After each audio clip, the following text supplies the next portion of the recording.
വനിതകളുടെ കൂട്ടായ്മയും വ്യക്തിത്വ വികാസവും ഉയർത്തിപ്പിടിക്കുന്ന കാര്യത്തിൽ പഞ്ചായത്ത് പ്രസിഡന്റ് എന്നുള്ള നിലയിൽ ഈ ബിന്ദു നൈനാൻ എന്നും ശ്രദ്ധ പതിപ്പിച്ചിട്ടുണ്ട്.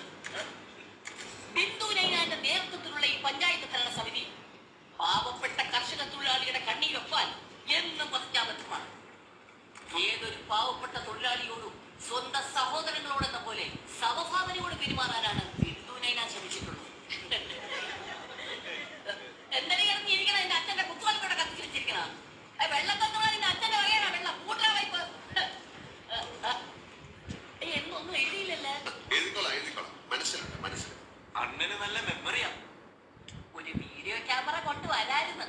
ഒന്നും മറന്നുപോകാതെ എന്നെ തന്നെ കണ്ടുകൊണ്ട് എഴുതി എടുക്കായിരുന്നല്ലേ? കുടുംബശ്രീയുടെ സ്വാധീനം നിങ്ങളുടെ പഞ്ചായത്തിൽ എങ്ങനെ? അല്ല, ആദ്യത്തെ ചോദ്യത്തിന് ഉത്തരം കഴിഞ്ഞിട്ടില്ല. രാഷ്ട്രീയ മൂല്യച്യുതികളുടെ ഇരയായ ഈ ബിന്ദു നൈനാൻ. അതെ, ഈ ബിന്ദു നൈനാൻ ഇടയ്ക്കിടയ്ക്ക് പറയേണ്ട കാര്യമില്ല. സംസാരിക്കുമ്പോൾ സ്വന്തം പേര് ഇടയ്ക്കിടയ്ക്ക് ഉപയോഗിക്കുന്നത് അല്പത്തരത്തിന്റെ ലക്ഷണമായിട്ടാണ് ഞങ്ങൾ പത്രക്കാര് കണക്കാക്കുന്നത്.